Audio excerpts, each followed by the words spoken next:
During the course of the semester, what I learned in EdPsych is very impactful on what I do as a future educator. The ideas that stood out to me the most were very difficult to choose from, but at the end of the day, these meant the most to me in what I do in my future classroom as an educator and how I set up my classroom. The doc represents my first topic, teacher efficacy. Teacher efficacy is believing that you as a teacher have an impact on your students. Like this dog, not being able to walk on his back legs, he still inspires his owners since he believes he can still fetch the ball even with the disability that was bestowed upon him. Along with this, it is important to build community in your classroom. Community in one's classroom builds the student's growth mindset that they can do anything as an individual as well as a whole class, which stems from the teacher first believing in oneself, which then impacts our students as learners in the classroom.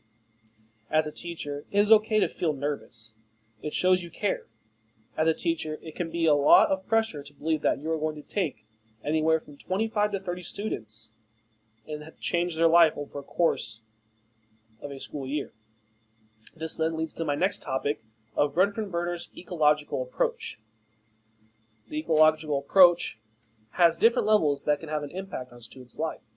The small circle being the students themselves, which then expands from family, the teacher, and as big as even the community and the government can have effect on how our students learn in our classroom. Being able to understand that our students may feel pressure from these outside forces is a huge concept. These can help us understand as a future educator why they might feel stress due from family reasons, community, or some other factor that could be causing this stress and maybe causing them to act out in class.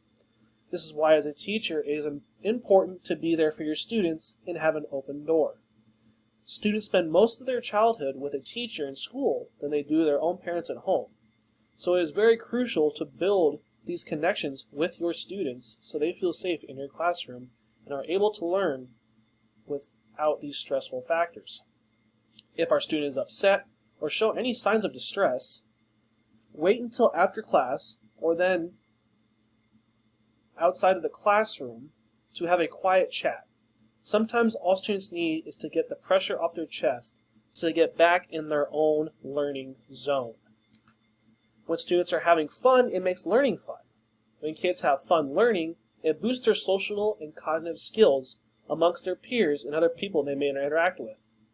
Also, it has class fly by and wondering how class flew by so fast as they are learning in the classroom.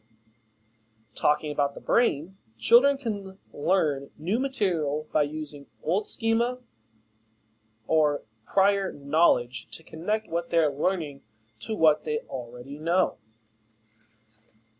By students doing this, they can find that new content has similarities to the old content to help them better build an understanding of what the new content that is being taught to them.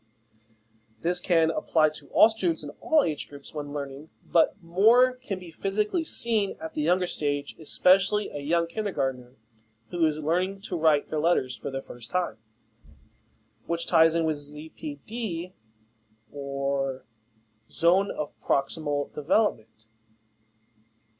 ZPD is the concept of the range of a student can obtain new information over time and how well a student can comprehend the new material.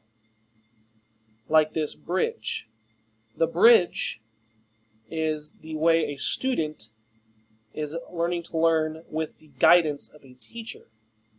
And when the teacher is the bridge in the scenario, and the student is the person trying to walk across with the guidance of the teacher to understand the new material. Without that bridge, it would be very stressful. Now, looking at the door as a young us, trying to reach a doorknob. Young us cannot reach the doorknob without a little bit of help. However, over time and learning, as well as using a growth mindset, the doorknob becomes second nature to us without much trouble, as well as growing to comprehend what is going on. In the concept of the classroom, if we throw our students off to do new material on their own without any guidance, it is difficult for our students to maybe comprehend what's being asked of them. So they begin to stress or switch to their fight or flight since they don't know what to do on their own with the new content. On the other hand, the material can't be too easy, otherwise they may coast or not truly comprehend the material into their long-term memory. They may simply say they haven't learned and will need it ever again, but when it comes time to revisit it, it's lost and they cannot pull it back from their long-term memory. Making learning relevant is also a way for your students to stay engaged in the classroom. Students also always ask, how are we going to use this in our life? As a teacher, we have to be able to connect with our students to athletics or other activities that they have a connection with to better understand the content and how it connects to the outside world. This is also where if you have an established community in your classroom, it will be easier to connect with your students and their interest. Knowing a student's interest will show the students you care, and what they do outside the classroom matters to you as an educator as well. As a teacher, we want to see our students succeed and take what they learned in the classroom to them outside world that they live in. This is what makes the profession of teaching so meaningful to us as all future educators, to see where our future students go after they are in our classroom, which leads to the final topic of keeping it engaging. Keeping our students engaged in our content is one of the most hard topics to comprehend, especially in the new age of technology. Students want to be on their phones rather than learn the content, which is why it is important to making your learning engaging.